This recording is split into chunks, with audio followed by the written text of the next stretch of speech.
ng bayan, maasahan anumang panahon. Magandang araw po sa ating lahat. Narito ang update sa lagay ng ating panahon ngayong araw ng Huwebes, October 17, 2024. Sa kasalukuyan ay dalawang weather systems ang nakakaapekto ngayon sa ating bansa.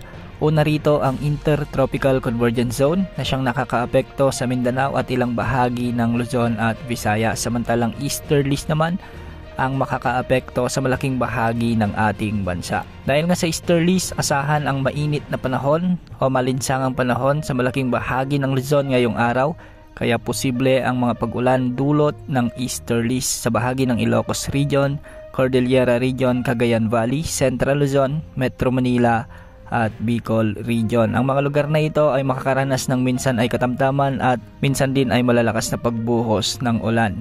Hindi rin inaalis ang posibilidad ng mga biglang pagbaha at pagguho ng lupa, lalo na kung may mga malalakas na pagbuhos ng ulan. Samantala, nakakaapekto naman ang Intertropical Convergence Zone o ang banggahan ng mainit at malamig na hangin mula Northern at Southern Hemispheres. Nakakaapekto ito ngayon sa bahagi ng Mindanao at ilang bahagi ng Visayas kasama na ang Palawan. Ang mga lugar na ito ay makakaranas naman ng maulap na kalangitan na may mga kalat-kalat ding pagulan at minsan ay makakaranas ng mga malalakas na pagbuhos ng ulan. Samantala, sa mga susunod na araw ay posibleng ideklara na ng Pag-asa ang pag-iral ng hanging amihan o ang northeast monsoon.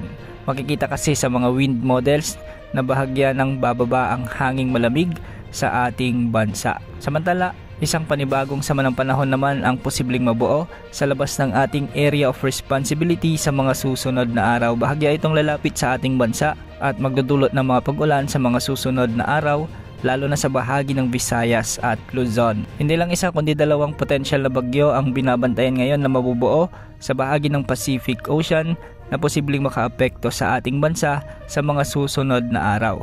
Kaya patuloy nating i-monitor ang mga susunod na updates ukol sa mga potensyal na sama ng panahon na ito. Samantala, wala namang nakataas na gale warning sa mga karagatang sakop ng ating bansa, kaya malaya ang ating mga kababayang mangingisda na pumalaot sa mga karagatang sakop ng ating bansa. Yan ang update sa lagay ng ating panahon. Ito po ang weather update ng bayan, maasahan anumang panahon.